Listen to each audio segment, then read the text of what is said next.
Hello everyone. So in this game, I'm going to be doing a review for one of our YouTube members slash Patreon members. They're entitled to one game review a month, but I mean, if you guys will have more to send me, by all means, go ahead. Um, in any case, there's also a lot of you that have signed up for my Patreon slash YouTube membership and have not really requested anything of me. So if you guys want to just message me on Discord, and if you want to get your game reviewed, or if you have any questions, just feel free to let me know. In any case, let's get this started. So the first thing I want to just do, and I just want to explain it to you that I'm going to be going over a lot of things in this video, and I know that you're not going to be able to digest everything in one sitting. So you might have to watch this multiple times, and even after watching it, you're going to have to play games, and you're going to have to really practice the tips that I'm giving you. It's not like watching one game review is going to solve all your problems, right? You're going to have to watch it a few times, and then after that, you're going to have to put it into play. Before I get started, I just want to show you, I made a little list for you. This is what I think you did right. I'm going to go over it in the game, but I'm just going to, if you want to pause at this point and just have a look, I'm going to elaborate on all these points in the game as well. But so that's a little quick overview. Now, when you're looking at a game in general, you want to understand whenever you play versus another civilization, you want to know what your strengths are as your civilization and what your weaknesses are. And the best way to do that is just go into the technology tree, right? Now, I recommend you already have this memorized. You're not going to be able to do it in one sitting, as I said, but you'll have a general scope of it, right? So what are the strengths of Oranos? Well, the main strength is you can build a sky passage. This is your bread and butter, right? This is what makes Oranos unique. And then on top of that, you also get more line of sight. And since you get more line of sight, you get more favor, right? So this is a really interesting one right here. And this one doesn't come into play that much is when you would attack an enemy unit, that enemy unit's actions are visible for 25 seconds. So you can see where he's going, so it's good to like kind of, catch units that are running away or see where villagers are going after you attack them. So these are some great bonuses right here. This one you already know, increases infantry speed, but I also like to look at Shockwave as well, because the god power is tied to the civilization itself. So Shockwave is one of the best god powers in Age 1, like the best god powers, and it only costs 15 for each recast. This god power by itself can win and lose you battles, right? So if you use it correctly, you can absolutely decimate your opponent's force.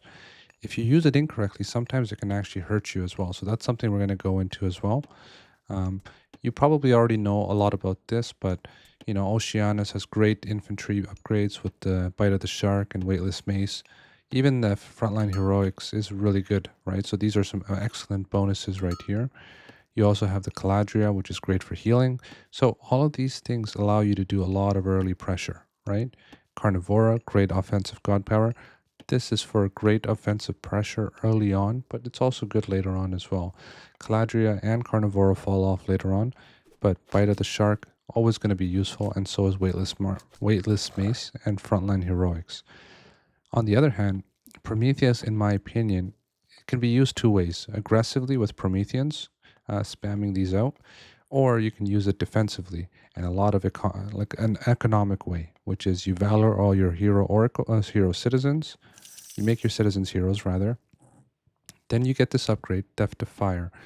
This is going to make your villagers gather much, much faster, and you're going to get a really robust economy as a result of it. So if you can either play aggressive with Prometheus, or you can play defensive with him, both ways. I think with Oceanus, you kind of want to be a little bit more aggressive, but there's multiple different ways of playing a game. It doesn't mean what I'm saying is correct. Now, Hyperion is great in terms of, let me go over this. Hyperion is, I think, more situational now than he's ever been. He used to be a generalist. You can always go Hyperion and you can always win. It's not the case anymore.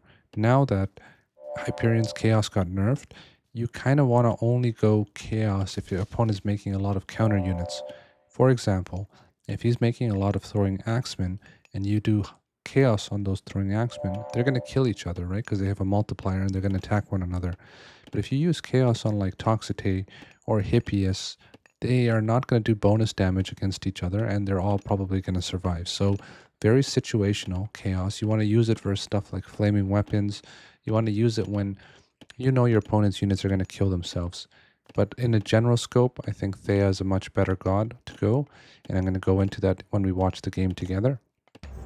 I also think that if you're going to be going Hyperion, you probably want to be massing Satyr. Satyr is very, very good to use. Very good unit, I think, overall. So you want to get Gemini, and you want to get Satyr, and you want to spam these out if you're going Hyperion. In terms of the techs for Hyperion, they're okay. I don't think they're like super OP or anything like that. Um, you got Heroic Renewal and you got Sons of the Sun. Okay, I mean, if you have 5 or 6 oracles and you use this, it's nice too, right? Now, the reason why I recommend you go Theia is I know the game, by the way, I know the game is running. We're going to restart it, don't worry. The reason why you go Theia is because this tree, the Hesperides tree, is so effective versus a lot of different gods, especially Greek. Because as you know, Greek only get 2, maybe 3 heroes at a time, right? In Heroic. You can do an amazing push with this since Dryads are very, very cost effective. And the Greek player is going to have to spam a lot of heroes out to try to deal with them. This is a very, very good god power. On top of this, you get Styphilian birds, which can really control, like do a lot of raiding. Since they can go over walls and buildings and stuff like that, you can send this and just be really annoying with them. I don't really recommend you use them in a big fight unless your opponent has a lot of myth units, which is kind of okay in that sense, but use this to raid, right? Just send the first one, go raid his gold mine. Really good to do in that sense. And then one of the best parts about Theia is you can get really nice Contarius. This is going to make your Contarius cheaper, and this is going to give your Contarius some extra damage, right? So all of these, in my opinion, are a much better kit. So I would recommend going Theia, especially versus Greek. But Hyperion, you can make it work as well. You just have to... It's a little bit harder to make Hyperion work than Theia, I think. In terms of the Mythic Age gods, just go whichever one you prefer. I think I usually prefer Hecate, because I can use Tartarius Gate in one corner, draw his army there, and push another corner, so it's excellent there. But I think the myth units are both very decent for both of them.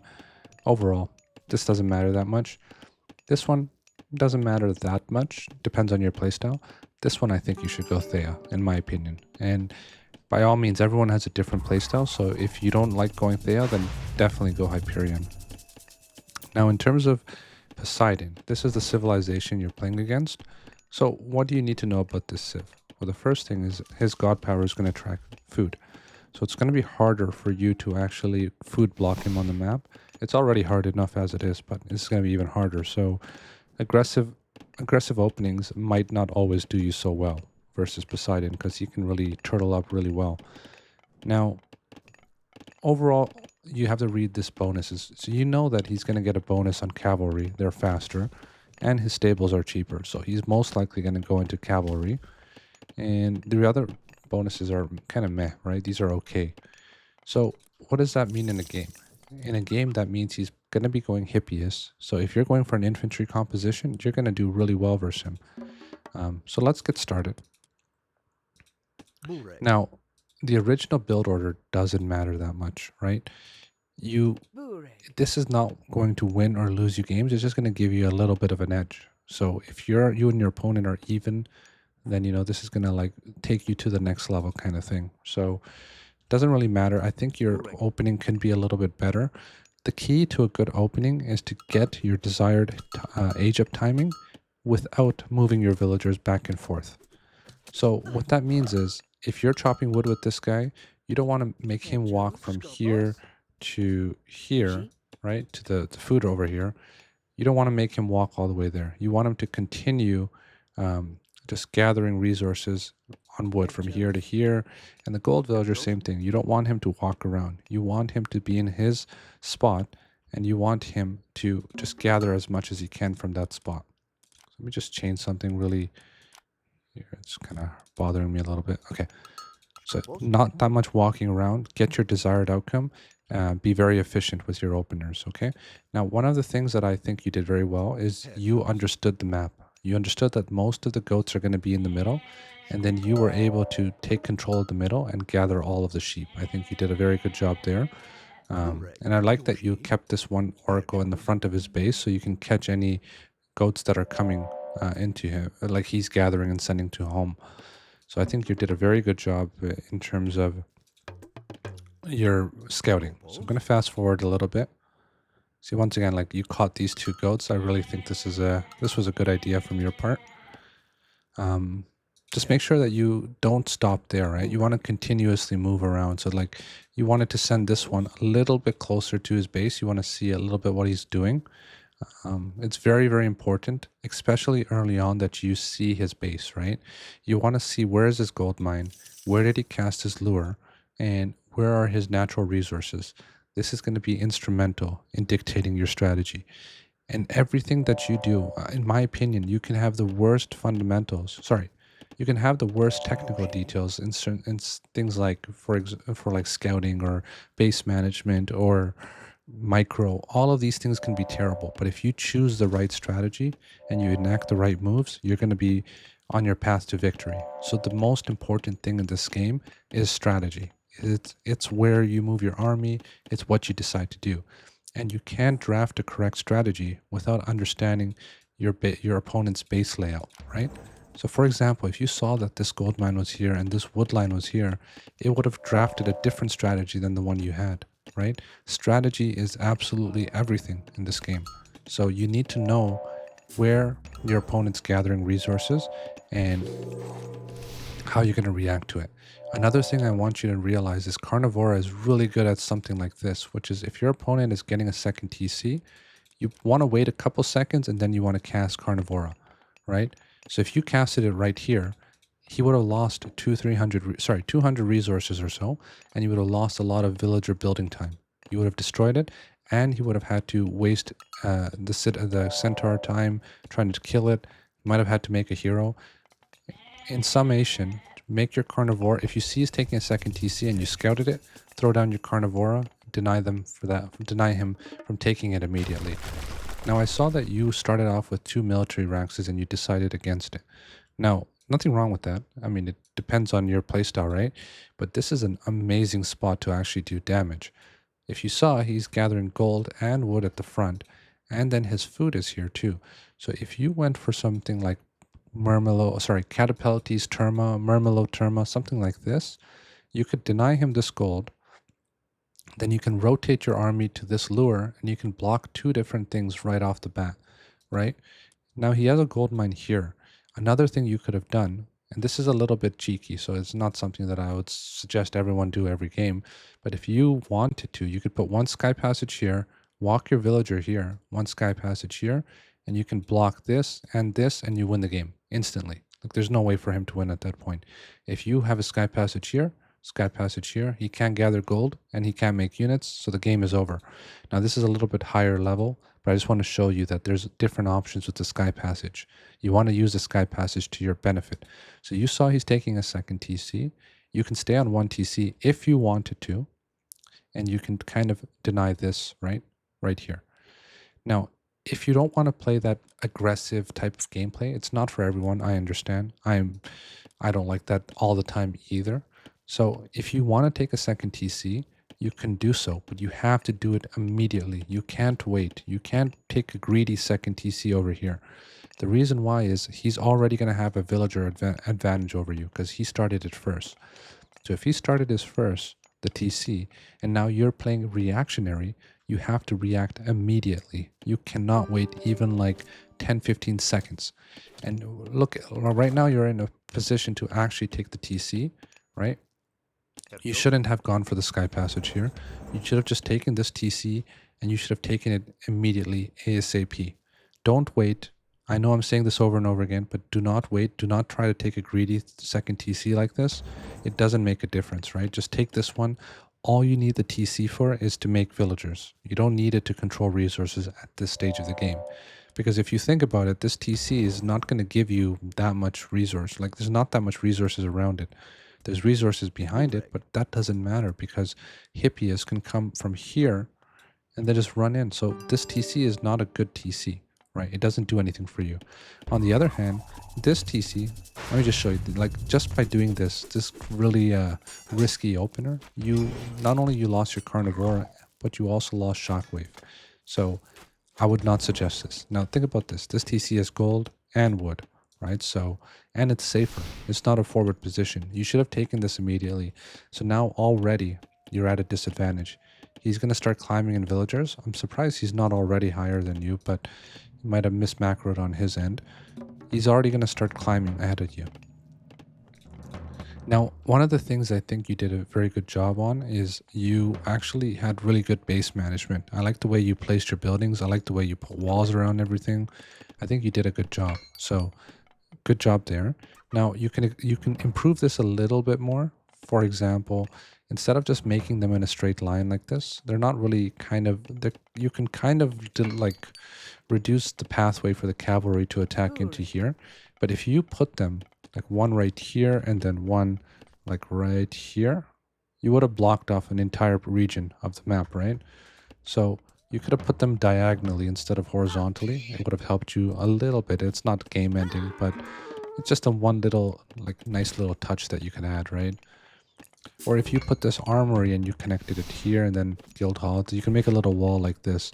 The key to very excellent base management is to put buildings in a position that kind of make it easy for your army to go around, but not your opponent's army, right? So you could do a little bit better there, but overall, I like the way you played. Now, another thing that I want to bring up to your attention, I think you went up to 4 oracles, right? This is excellent. Very, very good job that you did this, but you probably want to make one more. Having 5 oracles means you can just spam shockwaves and carnivoros in every single fight, and it's just really, really strong. Now, luckily for you, I think your opponent maybe went wrong somewhere in terms of the villager production, so you're kind of even with him at the moment.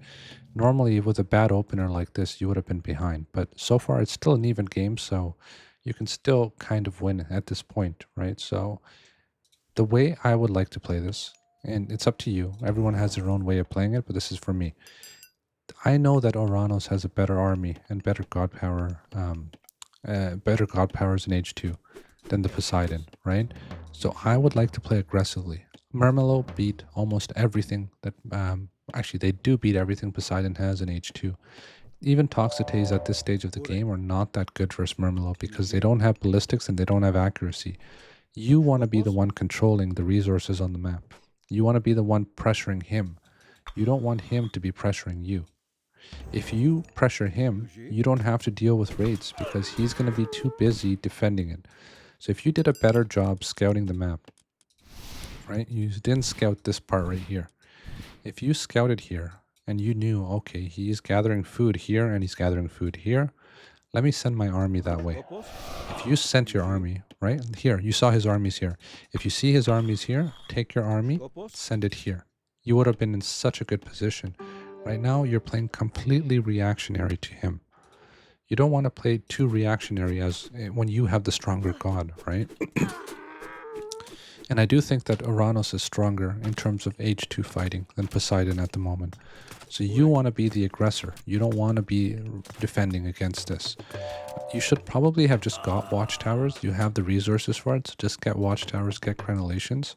It's not that great at the moment, but if you get crenellations, the town center is going to get bonus damage versus cavalry, and the town center is very, very strong. So you do probably want to get it. Now, I think you should be making a ton of army at this point, right? You should be allocating more villagers to food, and you should be making a ton of Mermelo, and you should be the one controlling everything. You should be here attacking him in his gold, in his base, on his wood, and you should just constantly be making units. You should not be sitting around waiting for him to come to you, right? Because you have the stronger army. Now, for some civilizations, you're not going to have the stronger army, and you're going to have to play defensively. But for Poseidon, you have the better army, so you want to be the aggressor, especially when you go Oceanus and you have Bite of the Mermelo, Bite of the Shark, and you have Hyperion speed.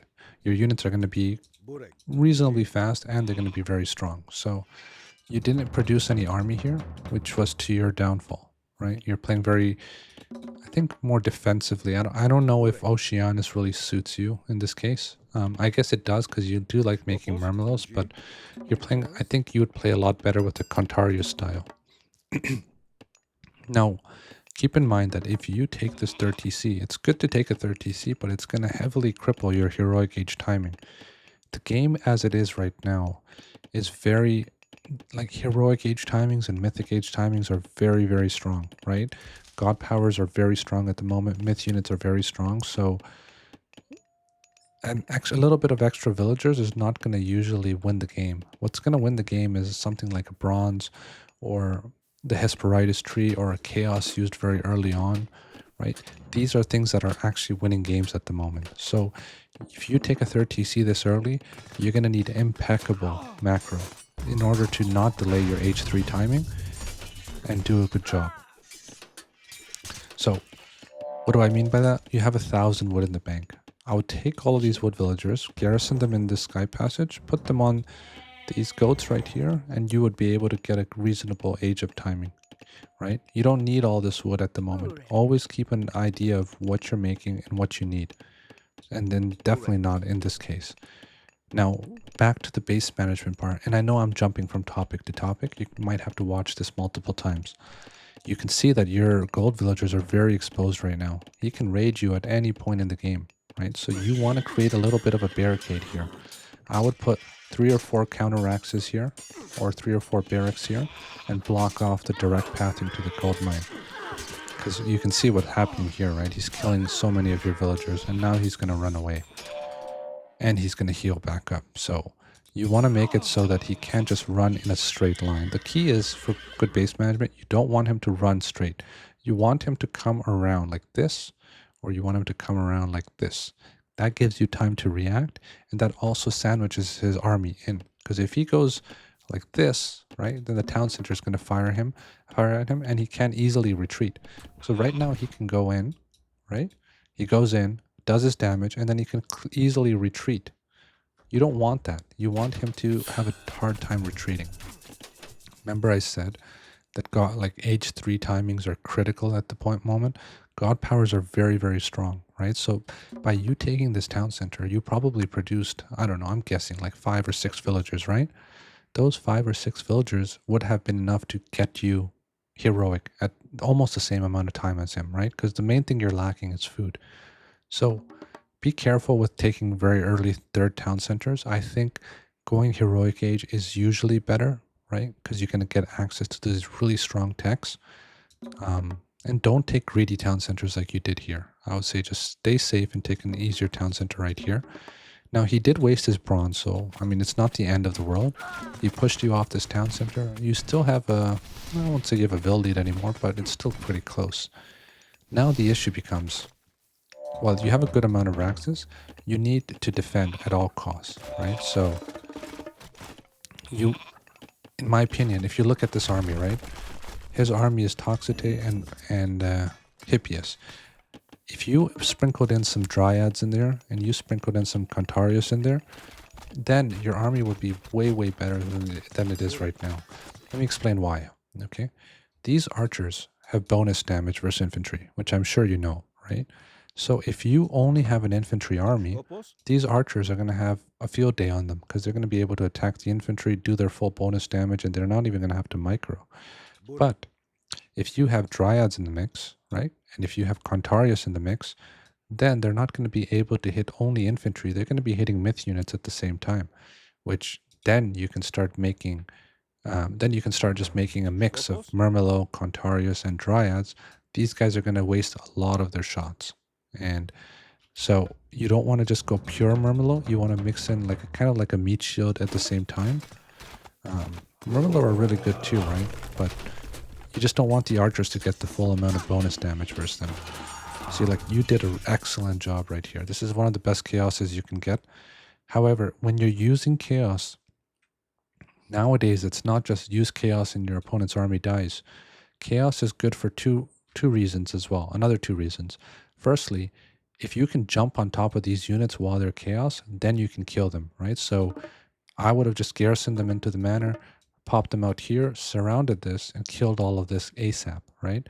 The second thing, which is what you kind of did, is let this, like, this is a distraction. They're going to be busy for 3 or 4 seconds. Surround this Hippias army and kill them. So I think you did the latter, but both options are great. But you can see that even with this, it wasn't that useful, right? It didn't do that much, in my opinion. Maybe it killed 2 or 3 Toxicity. Maybe it bought you a little bit of time, but overall, it wasn't that good. Now, let's look at the if you went at Theia, right? Your opponent's army only has one hero. He's only Thesis, right? Now, he could make more, sure, but he only has one, and I think most people are not going to have all three in a fight. So if you had two Dryads and you had the flying bird, right? You just kill off the one Hippias, right? You kill this one hero out that he has somewhere here, which I think is right there. Once he dies, your Dryads are gonna be able to get so much value out of this.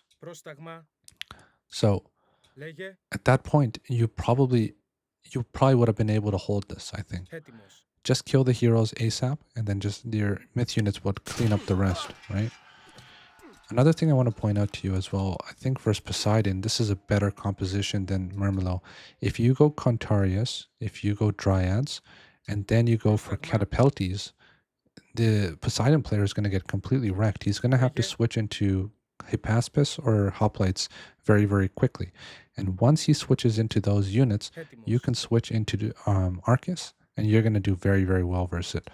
I think Poseidon's army is going to struggle a little bit versus Dryads. That's the one thing that Atlantean has over Greek at the moment, is that they can spam 10 Dryads, and the Greeks only have 3 heroes. So once again, my recommendation is definitely just mix it, go Theia. And then if you want to play a Contarius style as well, since it seems like you're more of a reactionary player, Contarius are great for reactionary plays, right? Let's say his Hippias are on this side, they're raiding. Well, you can respond to it faster. You can also respond to it with sky passages, but it's a little bit tougher. And then you can also counterattack and do really, really well on the map. I think it looks like you're a very, very reactionary player, right? So you might want to give that a try. You might enjoy playing a Contarius style. But it seems like you doing very well here with the Murmillos, but it's not going to last for too long, right?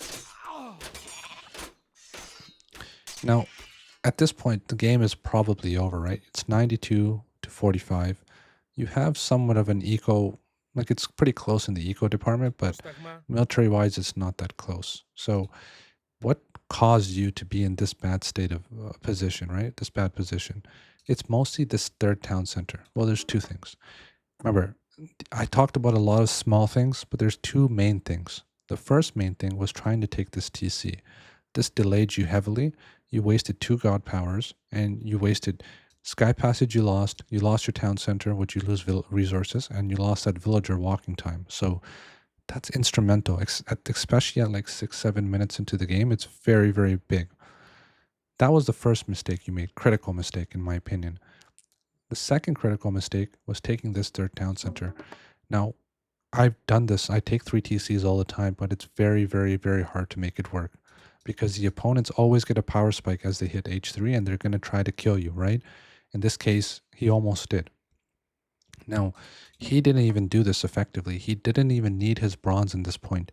If he saved his bronze and he used it here, you would have been dead much sooner. So better be very careful. Don't play too greedy at the moment, especially with god powers as strong as they are. You want to play maybe 2 TCs into heroic. That might be the better option, right? Let's have a look at the list as well. Let me just share my screen. So I think you did a good job early on in terms of scouting. I think you're a very reactionary player, and I noticed you had very good reaction speed. You had a very good chaos as well. I think that's as best as you could have probably got. And I think you do a good job with base management, right? You wall off in good spots, right? I really like the way you kind of manage your base. There are still improvements you can make. You can this one should have been diagonal, and the armory, you could have been horizontal. So you can save your villagers, which are gathering wood. Let me explain it a little bit better. If you put this armory here, his units can't run in straight, right? And if you put this this barracks here, you would have created a wall, so his units can't run through like that.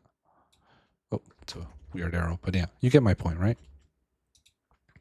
So those are some things you could have done there.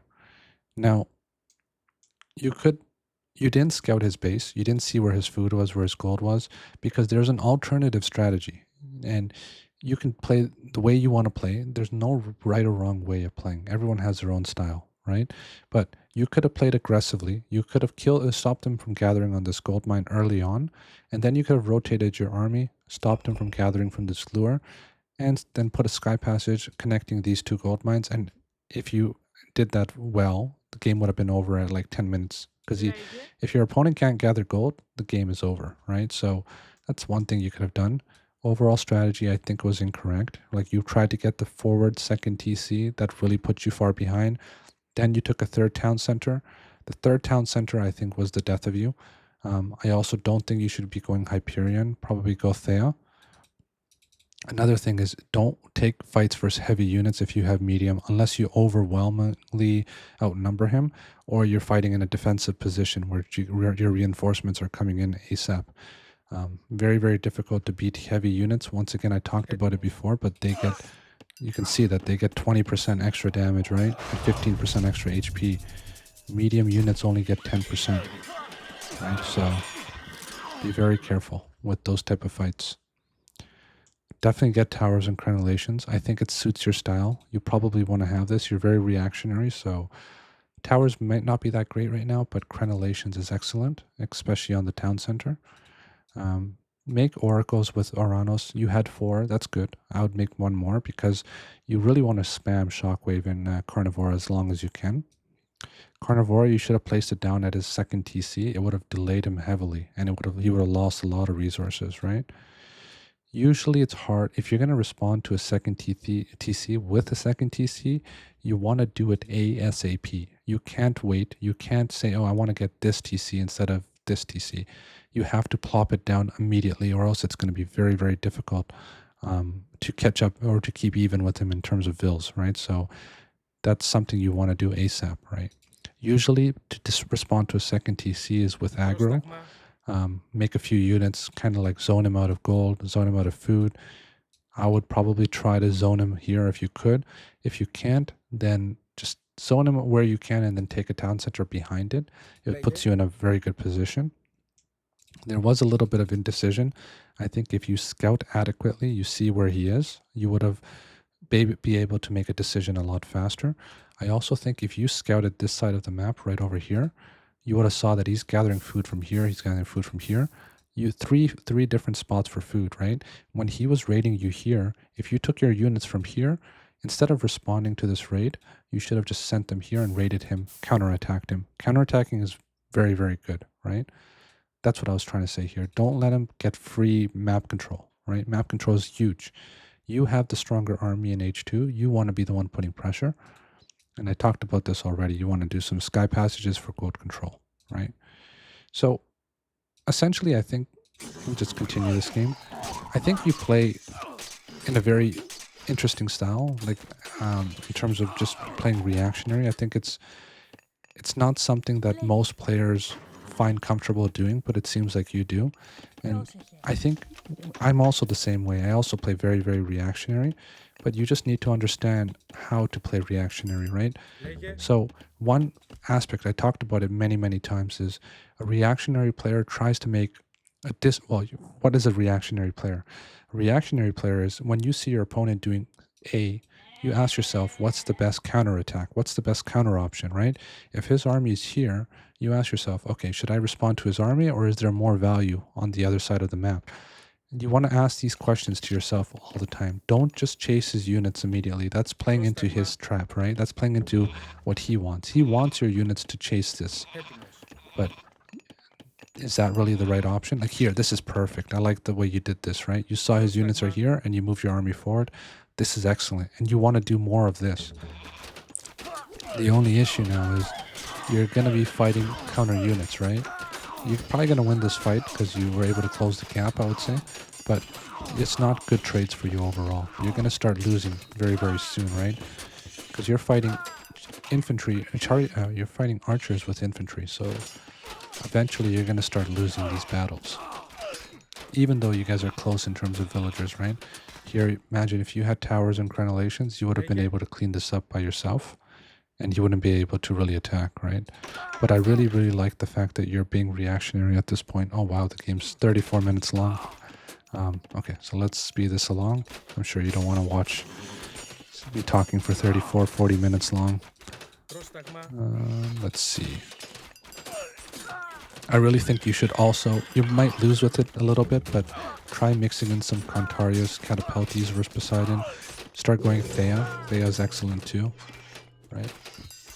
You could have also been Mythic if you manage your eco a little bit better too. So now this map, you're going to get gold control. So he has both sides of the gold. So that's kind of bad. But also you want to throw down, you have a market. So you should have just traded for food, right? Let's see what the rate, I don't think you can see the rate. You should have traded for food and you should have got, you should have age up as well, right? Once your opponent age ups, it's pretty much game over most of the time at the moment. He didn't get the TC down, but he's going to get champion units. He's going to have way better army, right? But you could have also been at the next stage too.